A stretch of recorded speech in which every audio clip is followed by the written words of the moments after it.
शंकाएँ जो है ना, ये दिमाग में एक कीड़े की तरह होती हैं।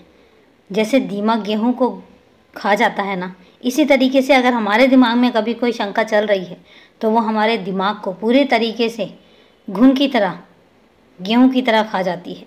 तो इसलिए कभी अपने दिमाग में कोई शंका मत रखना।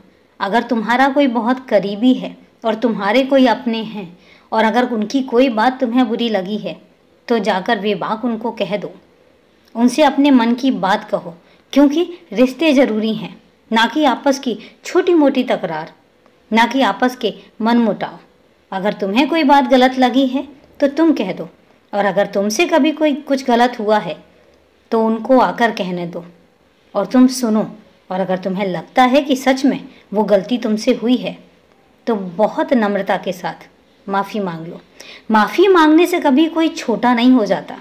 मैं तुमसे एक बात कहता हूँ हमेशा कि माफ़ी जो मांगता है ना, वो दिल का बहुत मजबूत होता है, उसका दिल बहुत मजबूत होता है, क्योंकि माफ़ी मांगने के लिए भी हिम्मत चाहिए। हर किसी के बस में नहीं होता है ये माफ़ी, क्योंकि माफ़ी शब्द बहुत छोटा सा है, लेकिन इसकी जो पकड़ है, इसकी जो कीमत है, वो अनमोल है। माफ़ी शब्द की कोई कीमत नहीं होती। इसलिए अगर तुमसे कोई गलती हुई है तो दिल से माफ़ी मांग लो, क्योंकि अगर तुमने माफ़ी मांग ली तो समझ लो कि तुम बहुत हिम्मत वाले हो।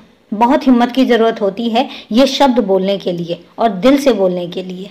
तो अगर तुम सही नहीं हो, अगर तुमसे कभी कोई गलती हुई, क्योंकि गलती हर इंसान से होती है मेरे बच्चे, भगवान नहीं है, हम इंसान हैं और इंसानों से गलतियां होनी जायज़ हैं। तो अगर कहीं गलती हुई है, कहीं कुछ कमी रह गई है, तो माफ़ी मांग के उस कमी को पूरा कर दो। आज मैं माफ़ी शब्द से इसलिए बोल रहा हूँ क्योंकि कई बार जो रिश्ते टूटते हैं उनकी सिर्फ और वजह एक ही चीज़ होती है कि वहाँ पर माफ़ी शब्द की जगह नहीं होती है, और इसलिए रिश्ते टूटते हैं।